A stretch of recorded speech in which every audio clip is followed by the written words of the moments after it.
శ్రీనివాసరావు గారు చెప్పండి, ఎక్కడైనా ఉద్యమాలు తీసుకురావాలి లేదంటే అటు ప్రభుత్వాన్ని ప్రశ్నించాలంటే ప్రతిపక్షంగా మెయిన్గా కాంగ్రెస్ పార్టీ దీన్ని తెరపైకి తీసుకురావాలి. కానీ ఇక్కడ యువత తెరపైకి తీసుకొచ్చిన దానికి ప్రతిపక్షంగా మీరు మద్దతు ఇస్తున్నారు. అంటే యువతను దగ్గర చేసుకునే ప్రయత్నాలు చేస్తుంది కాంగ్రెస్ పార్టీ. దీన్ని వాళ్లకు లాభంగా చేర్చుకునే అవకాశం ఉంది అని చెప్పి ఆరోపణలు వస్తున్నాయి. ఎలా చూడాలి? నమస్తే మీకు, మాతో పాటు ప్యానెల్లో ఉన్న పెద్దలకు, అదేవిధంగా 9+ వీక్షకులకు అందరికి కూడా శుభ సాయంత్రం.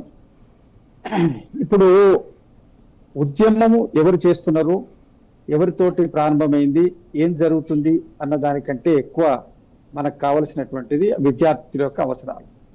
రాహుల్ గాంధీ గారు కొంతకాలంగా ఎప్పుడైతే మనకు నీట్ పేపర్ లీక్ అయిందో అప్పటి నుంచి మొదలుకొని ఛాత్రోం కి గూంజ్ అనేటువంటి కార్యక్రమాన్ని కాంగ్రెస్ పార్టీ చేపట్టింది.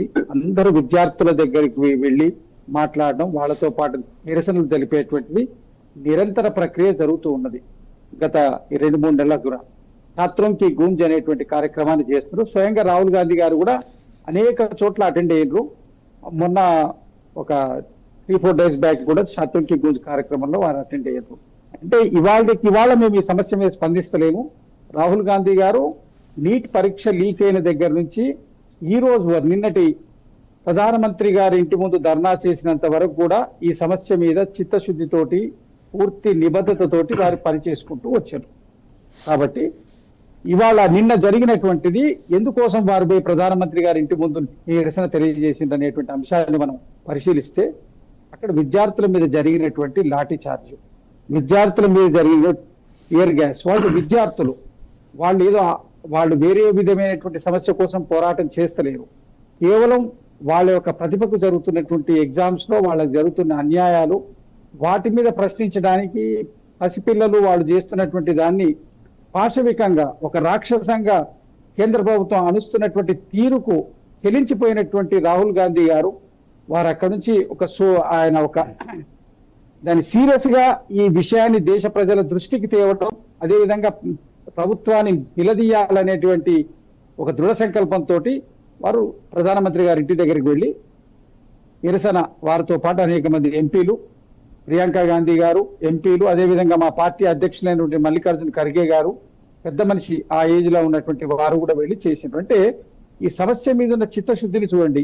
ఇవాళ వేరే వాళ్ళు చేస్తున్నటువంటి ఉద్యమాన్ని హైజాక్ చేసిపోతుందని చెప్పి ఇతర పార్టీలు ఎవరైతే కామెంట్ చేస్తున్నారో వాళ్ళకి కనీసం ప్రజాస్వామ్యం మీద అవగాహన లేనటువంటి అవగాహన.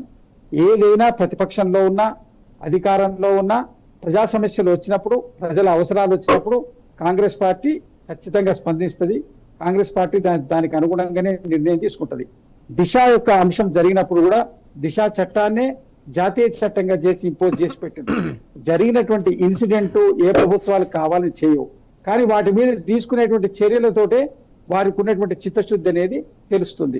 ఇవాళ ధర్మేంద్ర ప్రధాన్ గారు రాజీనామా చేసినంత మాత్రాన పరిష్కారం అవుద్దా సమస్య అని కాదు. దానివల్ల ఎంతో మంది ఆత్మహత్యలు చేసుకొని చనిపోయినటువంటి వాళ్ళు ఉన్నారు. దీనితోటి ఇబ్బంది పడ్డటువంటి విద్యార్థులు ఉన్నారు, ఆ కుటుంబాలు ఉన్నాయి. వాళ్ళకు ఒక ఓదార్పు కలుగుతుంది.